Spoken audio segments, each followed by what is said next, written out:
د روجې اهم مسله او دې کې ډېر ګرم خلک بحثونه کوي یو بل باندې اعتراضونه کوي او بد رد وي هغه د تراویح مسله ده چې راځي تراویح 8 رکعات وکړو او یا راځي 8 رکعات 10 رکعات وکړو مونږ دا وایو چې یو خدای تراویح دومره هغه جوړول نه دی بکار چې مسلمان په مسلمان باندې طعن کوي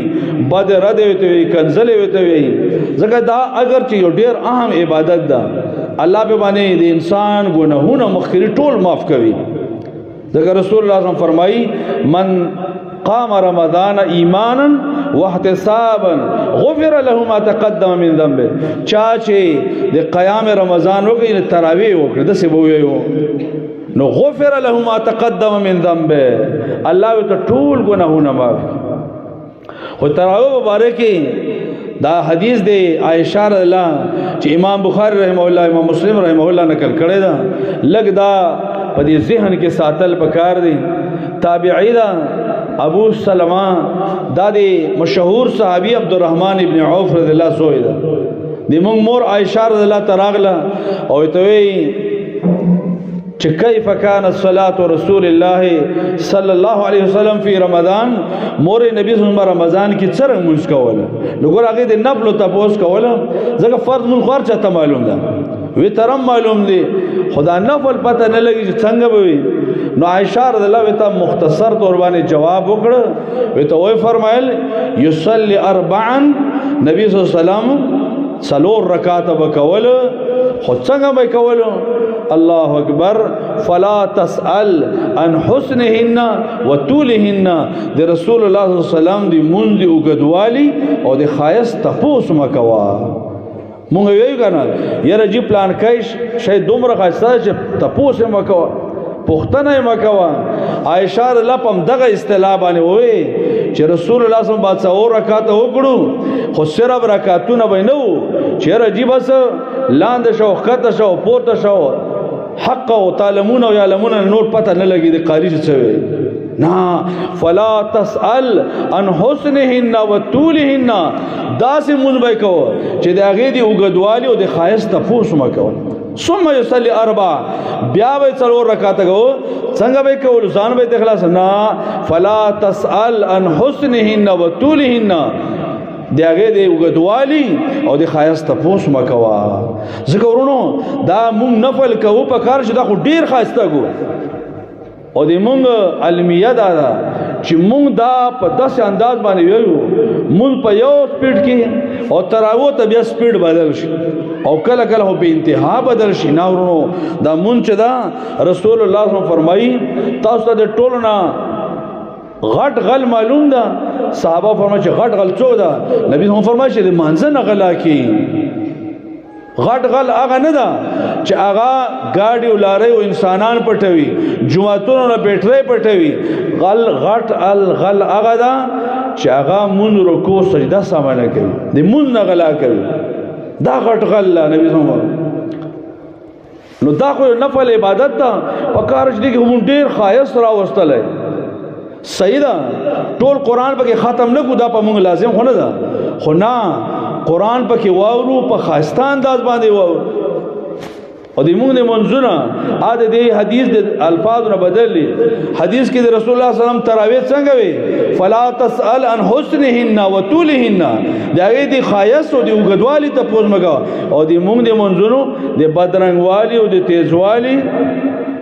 او د لندوالی ته پوس موکا په شل ملټه کې تراویح ملاړې منظم لاړ ارس وترم لاړ او الله دا رحم وکي چې نور به مخ کې څه جوړېږي یو عالم مشهور عالم دا بل بیان می واورید هغه چې ترکی ته لاړو ترکی کې مې چې کلا تراویح کې امام مخ کې شول نو غیر المغضوب علیهم ولا الضالین امین نو پسوي نو امام صحیح ولا انا عابد ما عبدت ولا انتم عابدون ما اعبد لكم دينكم ولي دين موجود سره تلاوت بیا بل رکعت کو ولم یولد ولم یکن له کفوا احد دومره وي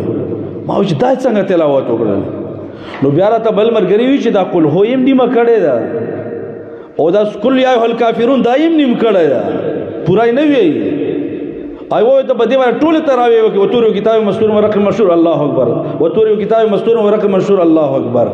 او د الله بنده دا خو مونږ د الله سره خبرې دي دا خو رسول الله دا څه کړی دي چې فلا تسأل عن حسنهن وطولهن ایوه ملګری خبره کړه چې وځي کې امام جوړېدم نو ما ته وایي چې تراوی مونږ ته استاد کوي نو ما ته چې بالکل تراوی او تراوی درې کیس وایي یو هغه تراوی چې زبم په پويګم او تاسو هم په پويګم دویم هغه تراوی چې زو په پويګم او تاسو په نه پويګم او دریم هغه تراوی چې نو په زو پويګم نو په خو بسره وا ټوټل و پورګو دا غوي چې استاد مونږ هم پرې د خو بسره واغ چې لګي زیاتی کی ورستو نواز او استاد تا خو تی مونږ جوړ کړل دوی ته دا مونږ نه کاری حال دا نفل مونږ دا او دومره غټ اجر دا الله اکبر غفر له ما تقدم من ذنبه مخکینی ټول ګناهونه په الله معاف کړي حدیث د ابو داود کې دی رسول الله صلی الله علیه وسلم فرمایي چې چا تراوی وکړلې د امام سره او د امام را ګرځېدو سره دیم را وګرځېد یعنی هغه پورې جمعات نه نو دي چې امام وځي الله اکبر من قام مع الامام حتى ينصرف تدې امام سره وی چې امام را وګرځېدل بس امام چټي شتام چټي نو نبی صلی الله علیه وسلم فرمایي فانه يعدل قیام لیلت کله لکه ټول شپه ته الله ته ودرېدل تمره غټ اجر په دې تراو باندې ملاويږي چې لکه ټول شپه ته الله ته ولاړ دې صحابي چې پښتنه کړي وا فصمت رمضان وقمت رمضان روزه هم قیام وکړ نبی صلی فرمایي شهدان او شهیدان ته ورسېږي او رښتینو خلکو سره الله دا وکړي چې موږ تراوی کا هر سورہ کو شل رکعات کوم خو چې داسې وګو چې د منځ په شکل باندې وي د دې اثرات ثواب په ځای باندې نقصان وګو نور دا بحث چا سره مګو چې را تر رکعات کوو شل رکعات یو سړی د شل رکعات کوي مخبل اول اتر رکعات مسخوتن وګو الله په توفیق سره څومره بیا د پښمنی مکمل شي بیا وسره یا پنځل سره شپږ سره رکعات شي وتر سره تاک رکعات ته ورسي نو زیات په دې باندې په دفلو کې چا باندې دومره غنه د پکار چې نو بس لاړلې دین نو د شر رکعات د وکړلې بس ته اوس بې دینه شولې